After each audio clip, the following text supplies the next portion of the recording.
The first thing my son did when he saw me at his college graduation was look around to see who else had noticed. That hurt more than my Dad? leg.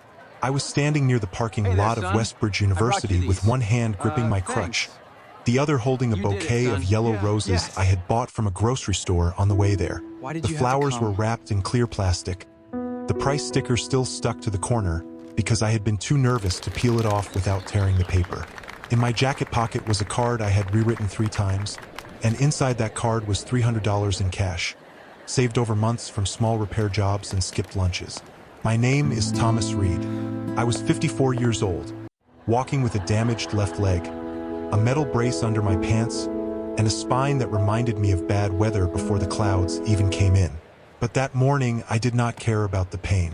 My son, Jason, was graduating. For 22 years, I had imagined that moment. I had imagined him in a cap and gown, walking across the stage, smiling that half smile he used when he was proud but trying not to show it. I had imagined standing in the crowd and clapping until my hands hurt. I had imagined telling him, "I knew you could do it, son," even if my voice cracked. What I had not imagined was Jason rushing toward me with panic in his eyes. Not joy. "Dad," he said under his breath, glancing over his shoulder. "What are you doing here?" I tried to smile. "It's your graduation." "I know, but—" He lowered his voice even more. "You should have told me you were coming." I looked down at the ticket in my hand. "You sent me the schedule. That wasn't an invitation." The words landed quietly. Sometimes the quiet ones do the most damage. Behind him, I could see students in black gowns laughing with their families, mothers fixing tassels, fathers taking pictures, younger siblings holding balloons. Near the entrance stood a beautiful young woman I recognized from Jason's social media, Emily, his girlfriend. Beside her were her parents, dressed like people who never had to check a bank balance before filling a gas tank. Jason looked at them, then back at me.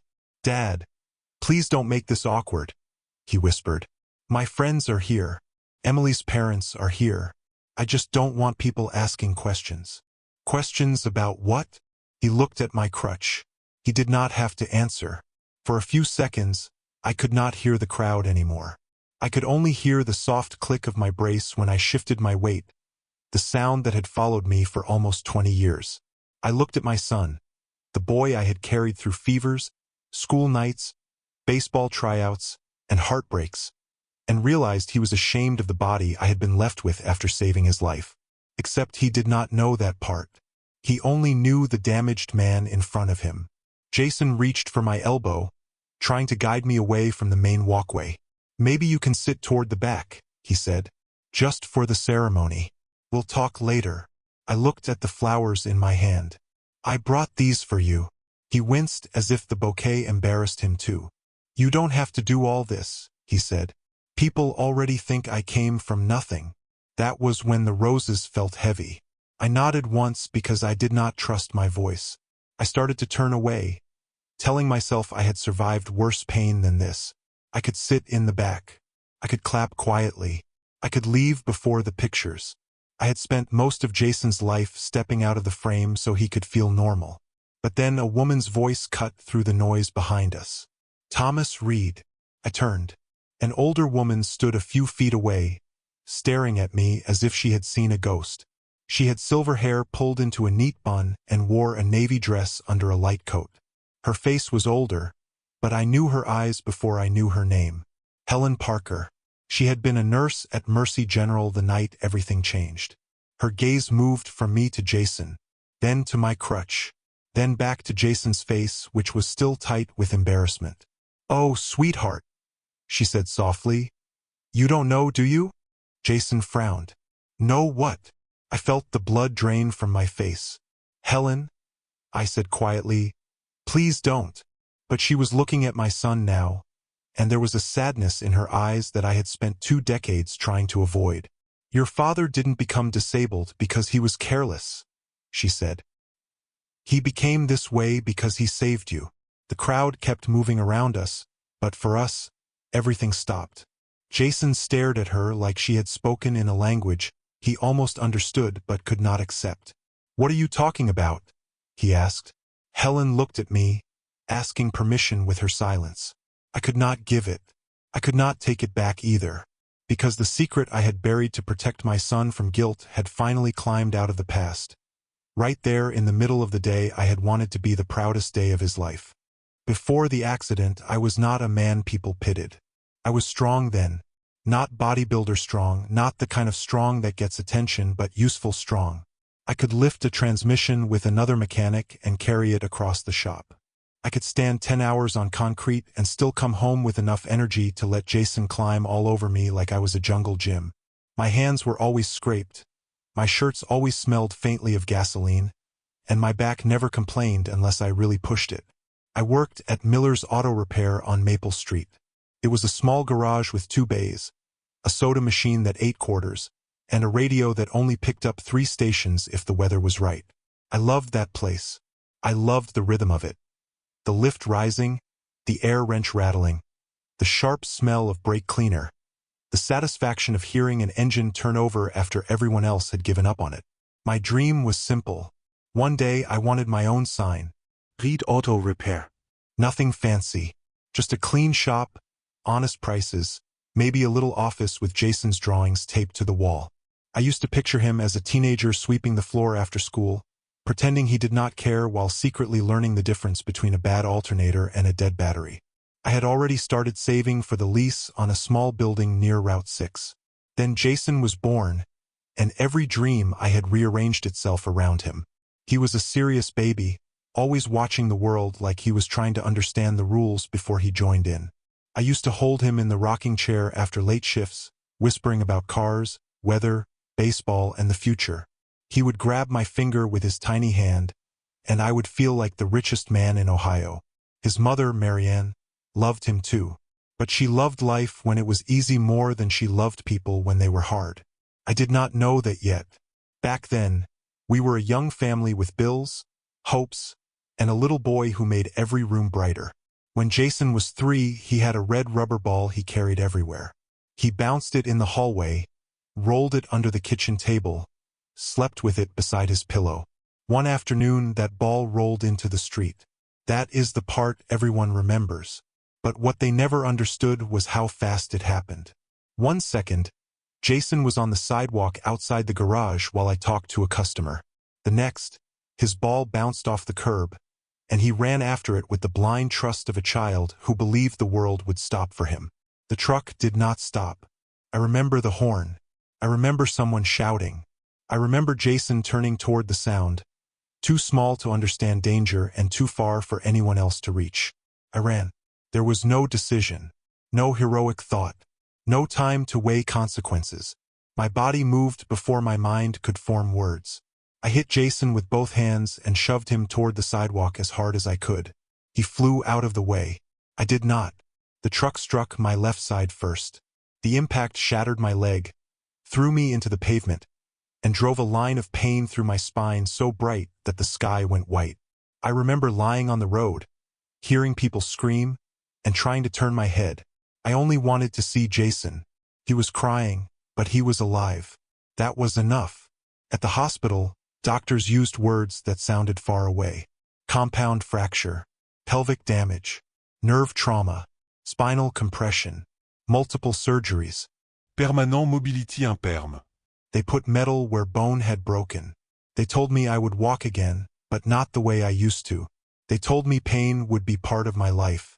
They told me I would have limitations. They did not tell me how expensive survival could be. The driver's insurance barely covered the beginning. Medical bills stacked up. Physical therapy was supposed to continue for years, but insurance argued about every session.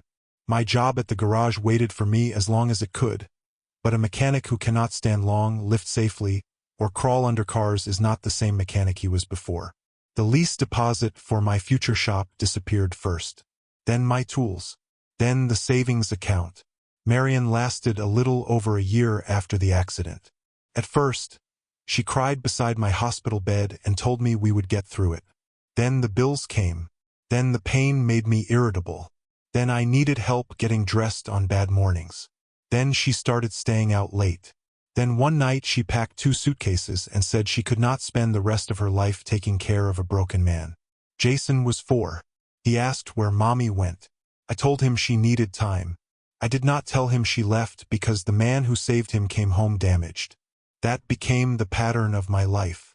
I edited the truth to protect him. When he asked why I used a cane, I said I had an accident. When he asked why I could not run, I said my leg was bad. When he asked why other dads played basketball and I sat on the bench, I smiled and said I was better at cheering anyway. I never told him the accident was his accident too. I did not want him to grow up thinking his life cost me mine. So he grew up with only half the story. He saw the limp but not the impact. He saw the brace but not the truck. He saw the cheap apartment we moved into after selling the house, but not the stack of hospital bills that pushed us there. He saw me working part-time at a hardware store instead of owning a garage, but not the dream I buried so he could have school supplies, winter coats, and field trip money. I made mistakes. I know that. I missed school events because my leg swelled so badly I could not drive.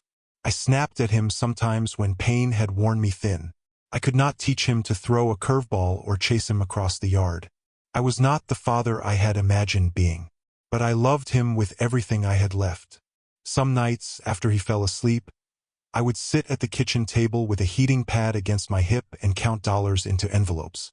Rent, groceries, utilities, Jason's shoes, Jason's books, Jason's future. Mine always came last.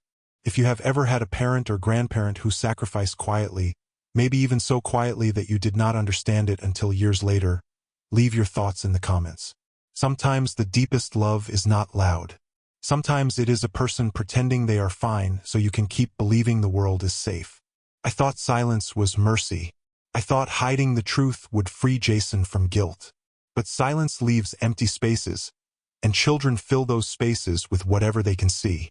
Jason saw a father who was poor, slow, tired, and disabled. He did not see the man who had once run faster than a truck to keep him alive. Jason started pulling away from me during his junior year of college. At first, it happened in small ways that were easy to excuse. He called less. He answered texts with one word. When I asked about classes, he said, "Fine." When I asked if he needed money, he said, "I'm handling it." But I could hear irritation under the words. Like even my concern embarrassed him. I told myself he was busy. College changes people. He was studying business, working internships, spending time with friends whose parents had lake houses and retirement accounts and family photos from European vacations. I did not fit that world. I knew it before he ever said it. Then he started dating Emily. She seemed kind from the little I saw online. Smart, polished, from a family that looked warm and expensive. Her father was a partner at a financial firm. Her mother sat on charity boards. Their holiday photos looked like advertisements for lives where nothing broke and everyone knew which fork to use. I was happy for Jason. I really was. But when he brought Emily to meet me once, I noticed how nervous he became. He corrected me when I called soda pop. He looked irritated when I used the edge of the table to steady myself getting up. He laughed too loudly when I made a simple joke about my old truck. When I offered them leftovers to take home, he said, "Dad, they don't need that. Not we." After they left, I washed the dishes slowly and pretended not to understand what had changed. The graduation issue began a month before the ceremony. I asked Jason how many tickets he got. "Not many," he said quickly. "The school limits them." "That's okay," I said. "Just let me know." He changed the subject. A week later, I saw Emily's mother post online about how excited they were to attend Jason's graduation. There was a photo of a brunch reservation, a custom banner, and a caption calling him part of the family already. I sat with my phone in my hand for a long time. Still, I did not confront him. Pride can make a young man cruel without him realizing it, and I did not want to force him into admitting he was ashamed of me. A few days before the ceremony, he forwarded me the public schedule and parking instructions. No message. No hope you can come. Just the schedule. I treated it like an invitation because my heart needed it to be one. On graduation morning, I woke before sunrise. My leg was already bad. Damp air had settled in overnight, and my hip felt like someone had packed broken glass inside the joint. I almost stayed home.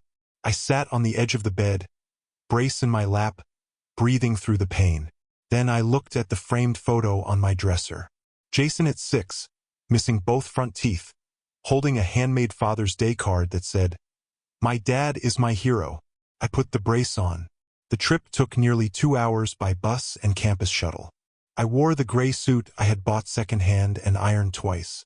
I carried yellow roses because Jason used to bring me dandelions when he was little and call them sunflowers. I wrote in his card that I was proud of the man he had become, even though part of me worried I no longer knew that man very well.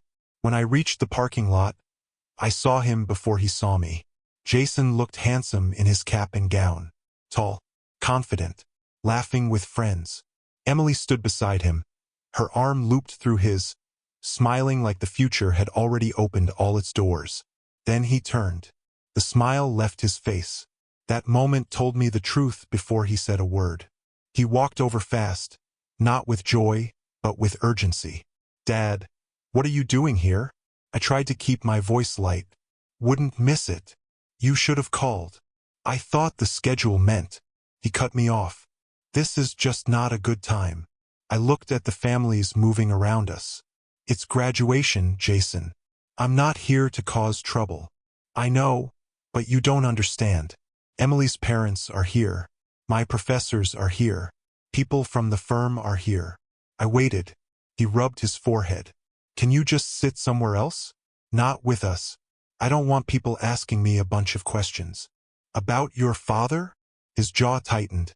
"About everything. Everything." That was the word that covered my crutch, my suit, my limp, my old car, my rough hands, my life. I held out the bouquet. "These are for you." He looked at the roses, then glanced behind him as if the flowers might expose him. "Dad, you don't have to do this," he said. "People already think I came from nothing." The shame in his voice was not hidden anymore. It stood between us in broad daylight. I lowered the flowers. "I see." He sighed, impatient now. "Don't make that face. I just worked really hard to get here. Okay? I don't want today to become some sad story about my disabled dad." My disabled dad. I had heard strangers say worse. I had heard children ask what was wrong with me. I had heard employers explain why I was no longer physically suitable. But nothing had ever hurt like hearing my own son say it like I was a stain on his success. I nodded once. "You're right," I said quietly. "Today is about you." Something like relief flickered across his face, and that hurt too. I placed the flowers on an empty bench nearby. "I'll sit in the back." "Dad, it's okay." But it was not okay. I turned to leave the walkway, each step slow and measured because pain punishes emotion. Jason stood there, caught between guilt and embarrassment, but not enough of either to stop me. That was when Helen Parker called my name. At first, I did not recognize her. 2 decades can change a person. But when she stepped closer, I saw Mercy General in her eyes. I saw fluorescent hospital lights. I saw her hand on my shoulder as I begged to know if my son was alive. She looked from me to Jason, then back to me. "Thomas," she said softly. "Is this your boy?" I swallowed. "Yes." Jason's face changed. "You know my dad?" Helen's eyes filled with something that looked like grief and anger mixed together. "I was there the night your father was brought in," she said. Jason frowned. "After his accident?" I tried to stop her. "Helen, please." But she looked at Jason, then at the flowers on the bench, then at the crutch under my arm. And she said the sentence I had spent 20 years avoiding.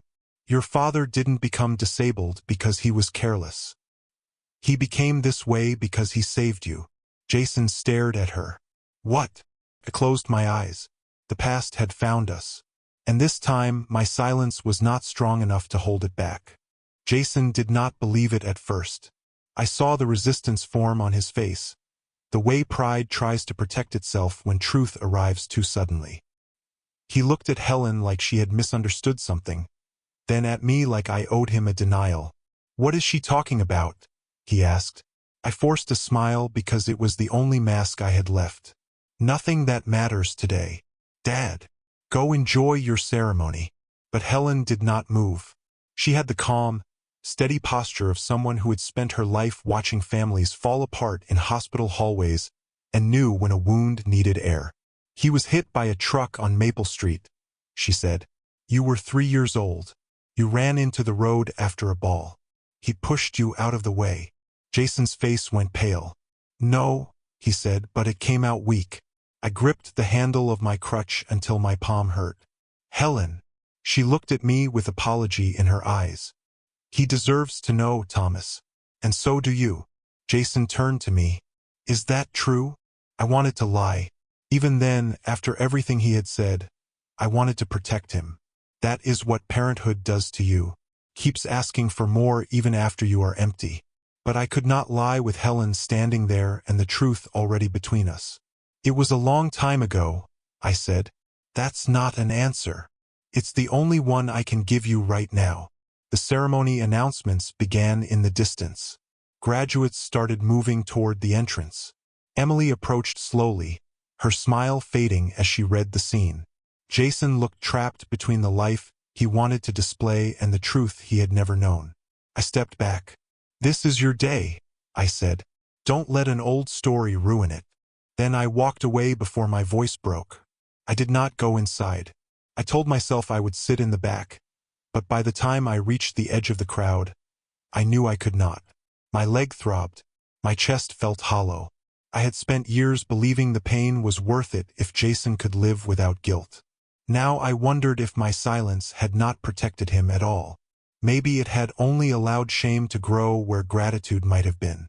I made it to the bus stop near the East Gate and sat down. The bouquet was still on the bench where I had left it. I had the card in my pocket. I took it out, ran my thumb over the envelope, and almost laughed at myself. $300. As if money could say what I had never managed to say.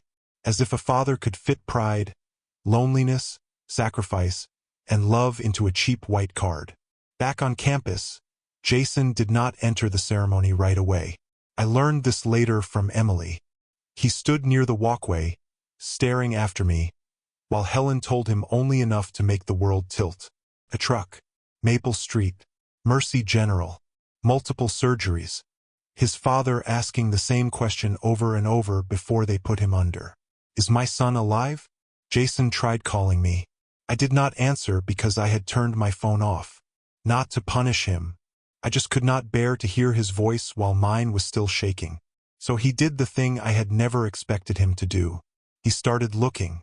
After the ceremony, instead of going to the restaurant Emily's parents had reserved, Jason found Helen near the medical alumni tent, where she had come to watch her own niece graduate.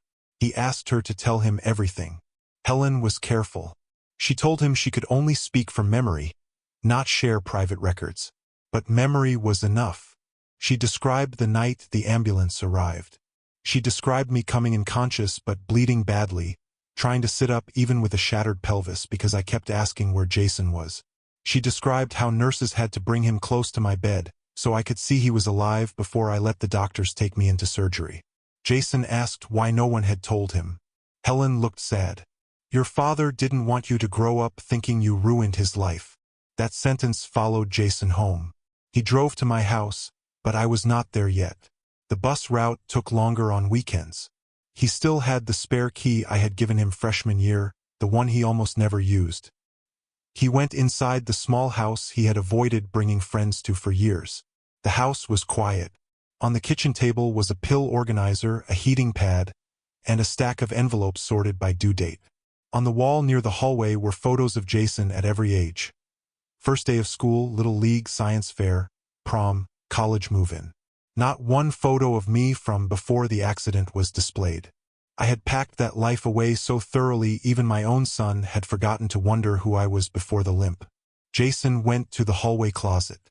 At the top shelf was a metal lockbox. He told me later he almost stopped there. He knew it was mine. He knew opening it without asking was wrong. But he also knew I would never open it for him. Not willingly. The key was taped under the drawer of my workbench in the garage, where I had kept it for years. He found it because he remembered me hiding spare keys there when he was a kid. Inside the box was the life I had hidden. Hospital records, insurance letters, disability forms, physical therapy notices, old photographs, a newspaper clipping folded so many times the paper had softened at the creases. The headline read, "Local mechanic injured saving toddler from truck crash." The photo showed me at 34, lying on a stretcher, face pale, shirt cut open, paramedics around me. In the corner of the picture, a police officer held a crying child wrapped in a blanket. Jason knew that child was him. He sat on my garage floor and read everything. The accident report stated that a 3-year-old boy had entered the roadway after a toy ball. Witnesses said the father ran from the garage entrance and pushed the child clear moments before impact. The truck driver had tried to brake but could not stop in time. The hospital documents were worse. Fractured femur, Gusek hip, spinal trauma, surgeries, infection risk, long-term mobility limitations, chronic pain likely, patient concerned primarily with condition of minor child. Jason found letters from the insurance company denying extended therapy. He found bills stamped overdue. He found a copy of the lease application for the garage I had planned to open, marked withdrawn after the accident. He found photographs of me before the truck, standing beside a restored Mustang, holding Jason on my shoulders, crouching beside a toolbox with both legs strong under me. Then he found the letter from his mother. Marianne's handwriting was neat, almost pretty. "Thomas, I know you think love can carry all of this, but I can't. I can't live inside hospitals, bills, pain, and guilt forever. Every time I look at you, I remember what happened. Every time I look at Jason, I feel trapped by what it cost. Maybe that makes me selfish. Maybe it does. But I need a life that isn't built around your injury." Jason read it 3 times. His mother had always told him she left because the marriage failed, because my injury changed my personality, because I became bitter. She never told him she left because she could not bear the consequences of the sacrifice that saved her son. Then Jason found a small spiral notebook. It was mine. Most pages were lists: rent, groceries, school fees, medicine, shoes. But one page had a note written in my handwriting during the year Jason got accepted into a college prep summer program. "Second surgery can wait. Jason gets the chance. I can live with the pain." That was when Jason broke. Not because of the accident alone, because he finally understood the accident had not lasted one day. It had lasted 20 years. By the time I reached home, Jason was sitting on the garage floor with the lockbox open in front of him. His cap and gown were folded beside him.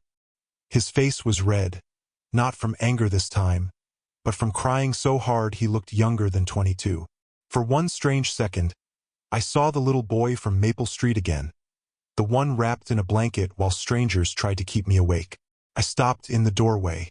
"You shouldn't have gone through that," I said. Jason looked up at me with the newspaper clipping in his hand. "You were never going to tell me." No. "Why?" I leaned against the doorframe because my hip was screaming from the long ride home. "Because you were 3. I'm not 3 now." "No," I said. "But by the time you were old enough, the truth had gotten heavier." Jason looked down at the papers spread around him. "I thought you just had an accident." "I did. You saved me." I did not answer. He stood too fast, then seemed unsure whether to come closer. His eyes moved to my crutch, my brace, the way I shifted weight away from my left side. "All these years," he said, "you let me think. I let you be a kid." "No," his voice broke. "You let me be cruel." That hurt because there was truth in it. I wanted to tell him he had not always been cruel. He had been sweet once, curious, funny, gentle. He brought me dandelions and called them sunflowers. He cried when I missed his first school concert because my leg had swollen so badly I could not get down the apartment stairs. He used to sit beside me and ask if he could rub my knee to make it better. But somewhere along the way, he started measuring me against men who had not been hit by trucks. Men with strong legs, bigger paychecks, cleaner houses, smoother lives. And because he did not know what my body had survived, he judged it as failure. I had given him the freedom not to feel guilty, but I had also left him free to misunderstand me. Jason picked up the notebook and held it out. You skipped surgery for my program? I sighed. It wasn't guaranteed to help. That's not what this says. It says I made a choice. For me. Yes. Why didn't you choose yourself? I almost smiled, not because it was funny, but because the answer was so simple it sounded foolish. Parents don't always know how. Jason covered his face with both hands. His shoulders shook. I was ashamed of you today, he said. You came all that way, and I treated you like you were embarrassing. I looked at him, at the grown man standing in my garage, finally seeing the ruins underneath his own foundation. You were trying to become someone, I said, at your expense. Jason. No, he shook his head. Don't make it smaller. I did that. I looked at Emily's parents, my friends, people from that firm, and I thought you made me look poor. I thought your crutch made me look weak. He picked up the old photo of me holding him on my shoulders. You were strong enough to save my life. I looked away. There are some truths parents want their children to learn, and some we pray they never have to carry. Jason had found both. The deeper he read, the more he saw that the truck had not only broken bone. It had broken the path my life had been on. The garage I never opened. The tools I sold. The full-time mechanic work I lost. The therapy I cut short. The pain I normalized. The marriage that collapsed. The years of raising him alone while pretending the limp was just something that happened to me, not something that happened for him. Jason found an old insurance settlement statement and realized most of the money had disappeared into medical bills and basic survival. He found tuition receipts, school trip forms, college application fees, and notes from me calculating how many extra hours I needed at the hardware store to cover them. He saw, line by line, that his future had been paid for by parts of mine. I don't know how to apologize for this, he whispered. You start by living better than the mistake. He looked at me. I walked slowly to the workbench and lowered myself onto the stool. The garage smelled like dust, oil, and old wood. It was the closest thing I had left to the life I once wanted. I never wanted you to owe me, I said. That's why I didn't tell you. I didn't save you so one day you'd feel indebted. I saved you because you were my son. There was no choice. But there was a cost. Yes. And I made you pay it alone. I did not answer fast enough. That was answer enough. Jason sank back onto the floor. For a long time, neither of us spoke. Then he noticed the white envelope sticking out of my jacket pocket. The graduation card. What's that? Nothing. Dad. I handed it to him. He opened it carefully. Inside was the card with my uneven handwriting. Jason, I am proud of you. I always have been. No matter where life takes you, remember you were loved before you achieved anything. Love, Dad. The $300 was tucked inside. Jason stared at it like it was the final blow. You were still proud of me? He asked. Of course. After what I said? I was hurt, I said. But hurt doesn't turn off being your father. That broke him in a way the records had not. He folded forward, holding the card, and sobbed like a child. I wanted to get up and hold him, but my leg would not let me move quickly. So I reached out from the stool, and he came to me. He knelt there, his forehead against my hand, saying he was sorry over and over until the words lost shape. I let him cry. Then my phone buzzed. It was Emily. Jason had left the ceremony before walking the stage. His name had been called, but he was not there to receive the diploma folder.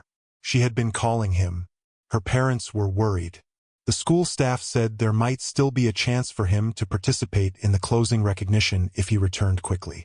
Jason looked at the message. Then he looked at me. Come back with me, he said. I shook my head. No, son. You don't need to make a scene. Yes, he said. Ido. I told Jason no 3 times. He ignored all 3. That was new. Most of his life, when I told him not to worry about me, he accepted it because acceptance was easier. That afternoon, he did not. He helped me stand. He picked up my crutch, my card, the old newspaper clipping, and the bouquet he had retrieved from the bench before driving home. The flowers were a little crushed now, but still bright. We're going back, he said. The ceremony is probably almost over. Then we'll catch the part that matters. Emily was waiting near the campus entrance when we arrived. Her face changed when she saw me get out of Jason's car. Not with pity, with understanding. Jason must have sent her a picture of the article because she looked at me like I was not the man she had briefly met in a small kitchen months earlier. She looked at me like she was seeing the missing half of the story. She walked straight to me. "Mr. Reed," she said softly. "I am so sorry." I nodded, uncomfortable with sympathy. "You didn't do anything." She looked at Jason. No. "But someone should have asked sooner." Jason lowered his eyes. Her parents were with her. Her father, Charles, wore a suit that probably cost more than my truck. He stepped forward, and for one ridiculous moment I expected judgment. Instead, he held out his hand. "Mr. Reed," he said. "It's an honor." I did not know what to do with that. Inside the auditorium, the ceremony had reached the final portion. Students were returning to their seats. Families were restless, taking photos, gathering bags, whispering about dinner reservations. Jason spoke quickly to an administrator near the side stage. I saw the woman look at him, then at me, then at the newspaper clipping in his hand. I sat in the front row because Jason insisted. Not the back, not the corner, the front. My leg trembled from the long day, and my hands felt damp around the crutch. I hated attention. I had spent years arranging my life to avoid it. But Jason stood near the stage steps with a look on his face I had never seen before. Not pride, not embarrassment, something harder, responsibility. The dean returned to the microphone for closing remarks. Then she paused. "We have one student who has asked to say a few words," she said. "Mr. Jason Reed." A murmur moved through the auditorium. Jason walked to the podium. He stood there in his cap and gown, the same young man who had tried to hide me less than 3 hours earlier. He looked out at his classmates, professors, Emily, her parents, and then at me. His voice shook when he began. "Today, I almost made the biggest mistake of my life." The room quieted. I spent years being ashamed of where I came from. I wanted people to think I was self-made. I wanted to look polished, successful, like I had somehow built myself from nothing. And this morning, when my father came to my graduation, I treated him like he was something to hide. My chest tightened. Jason gripped the podium. "My father walks with a crutch. He has for as long as I can remember. I grew up thinking he was disabled because of an accident that had nothing to do with me. Today I found out the truth." He unfolded the newspaper clipping with shaking hands. "When I was 3 years old, I ran into the street after a ball. A truck was coming. My father ran after me and pushed me out of the way. He saved my life. The truck hit him instead. No one moved. He lost the body he used to have. He lost the career he was building. He lost the garage he wanted to open. He raised me alone through pain I never understood. He skipped treatment so I could have opportunities. He sold tools so I could have books. He hid the truth because he didn't want me to grow up feeling guilty." Jason looked at me then. And I repaid him by being embarrassed. I wanted to stop him, not because he was wrong, but because I could see how much it cost him to say it. Parents do not enjoy watching their children break, even when the breaking is necessary. But Jason kept going. "I used to think strength looked like success, money, confidence, the right clothes, the right people around you. Today I learned strength can look like a man in an old suit, holding flowers, standing in pain, still showing up for a son who did not deserve his kindness that morning." My vision blurred. Jason's voice cracked. "I spent years thinking my father was weak. Today I found out he is the strongest man I have ever known." The auditorium was silent for one breath. Then Emily stood. Her parents stood. Then someone else did. Then the sound rose around us, not like ordinary applause, but like a wave. Students, families, professors, strangers. They stood and clapped while I sat frozen in the front row with one hand covering my mouth and the other gripping a crutch I suddenly did not feel ashamed of. Jason stepped away from the podium and walked down from the stage. He came straight to me. In front of everyone, he knelt beside my chair. "I'm sorry, Dad," he said. "I'm so sorry. I reached for his face the way I had when he was little and feverish. I know. I'm going to do better. I believed him, not because of the speech. Words are easy when guilt is fresh. I believed him because for the first time in his adult life, he was not trying to move away from me. He was willing to be seen beside me.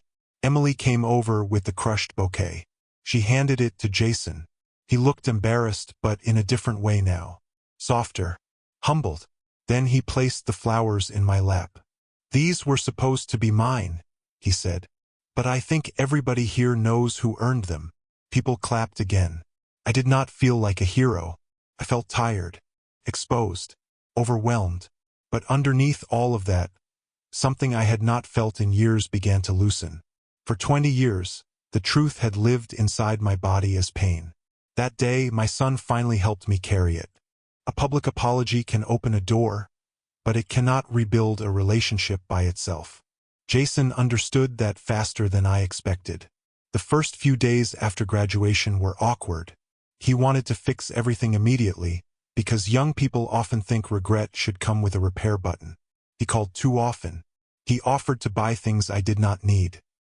He apologized so many times I finally had to tell him gently that if he kept reopening the wound every hour, neither of us would heal. So he stopped trying to perform guilt. He started practicing love. That mattered more. He went with me to a doctor's appointment I had been postponing for nearly a year. He sat in the waiting room with my insurance paperwork spread across his knees, frowning at the forms like they were a personal enemy. When the doctor asked about my pain level, I said what I always said. Manageable. Jason looked at me. Dad. The doctor looked between us. I sighed. 7. Sometimes 8. Jason did not scold me. He just wrote it down. That was the first change. The second came when he found out I had been rationing physical therapy sessions because of cost. He spent hours calling clinics, insurance offices, nonprofit programs, and disability support organizations. He made spreadsheets. He asked questions I would have been too tired to ask. He did not solve everything, but he solved enough. For the first time in years, I had a treatment plan that was not built entirely around endurance. Then came the garage. Behind my house was a small detached garage I mostly used for storage. Old tools, broken lawn equipment, boxes I never unpacked after moving. One Saturday, Jason showed up in work clothes with Emily, 2 friends, and a rented dumpster. "What is this?" I asked. Jason grinned nervously. "Read auto repair. Smaller version." I told him not to be ridiculous. He ignored me again. They cleaned the place out over 3 weekends. Jason found the old sign sketch I had drawn before the accident and had a new one made, not for a real business but for the wall. He installed a stool with back support, better lighting, rubber floor mats, and a workbench at a height I could use without standing too long. I could not rebuild engines anymore, but I could fix small things. Bicycles, lamps, radios, the neighbor kid's scooter. Emily brought over an old record player, and I taught Jason how to clean contacts and check wiring. For the first time since he was small, he watched my hands with interest instead of impatience. "You really know all this?" he said one evening. I laughed. I was a mechanic, not a roomer. He looked ashamed, but I nudged his shoulder. "Learn the difference between guilt and attention," I told him. "Guilt stares at the past. Attention learns what it missed." So he paid attention. He asked about the garage I wanted to open. He asked about Miller's Auto. He asked about the Mustang in the old photo. He asked what my life had been like before every conversation became medical or financial. Slowly, he began to know the man I had been, not just the father he had judged. Emily stayed too. I think she had been angry with him after graduation. Not loudly, but deeply. She told him once, while I was in the kitchen and pretending not to hear, that apology without change was just a performance. I liked her for that. Jason changed. Not perfectly. No one does. Some days he still slipped into impatience. Some days I snapped because pain makes old men sharp around the edges. We had years of misunderstanding to undo, and those knots do not untie in one emotional afternoon. But he kept showing up. He took me to appointments, He brought groceries without making it feel like charity. He learned how to walk beside me instead of 5 steps ahead. He stopped hiding where he came from. At his new job, when someone asked about his family, he did not say, "It's complicated." He showed them a photo of us in the garage and said, "That's my dad. He's the reason I'm here." One evening, a few months after graduation, he came over with a frame under his arm. Inside was the old newspaper article. Local mechanic injured saving toddler from truck crash. I felt my stomach tighten when I saw it. "I don't want to live in that day," I said. "I know," Jason replied. "This isn't for you to live there. It's for me to remember what I'm standing on." He hung it in the garage, not in the center, not like a shrine, but on the side wall near the old sign. Under it, he placed a small photo of us from graduation day. Him in his gown, me in my old suit, his hand on my shoulder, both of us looking exhausted and real. The $300 from the card stayed in an envelope taped behind that frame. Jason put it there. He wrote on the envelope, "The money Dad tried to give me when I gave him shame. Never forget what love looks like." I told him that was dramatic. He said, "Good." The truth did not give me my leg back. It did not erase the surgeries, the nights of pain, the lost garage, or the years I spent wondering if silence was the right choice. It did not magically make Jason the perfect son or me the perfect father. But it gave us honesty, and honesty gave us a place to start again. I have thought a lot about whether I was wrong to hide the truth. Some days, I still believe I was protecting a little boy from a burden too heavy for him. Other days, I think I protected him so well from guilt that I also protected him from gratitude. Maybe both are true. Parenthood is full of choices that look different after the child becomes an adult. What I know is this: I did not save Jason so he would owe me his life. I saved him because I loved him. But love does not mean pretending sacrifice never happened. And respect cannot grow in the dark where truth is buried. Jason once saw my crutch as proof that I was weak. Now, when he visits, he places it beside my chair before I even ask. Not with pity, with care. That is the difference. Pity looks down. Care kneels beside you and learns what you need. The son who once wanted me hidden in the back row now walks beside me slowly in public, matching his steps to mine without making a show of it. Sometimes people look. They always have. But Jason does not look away anymore. And that, more than the applause, more than the speech, more than the apology, is how I know he changed. If this story made you think about a parent, a grandparent, or someone who sacrificed quietly for you, leave your thoughts in the comments.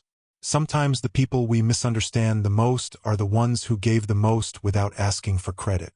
Share this story with someone who needs to hear it, and subscribe for more emotional stories where the truth finally comes out and love gets a chance to heal what pride almost destroyed.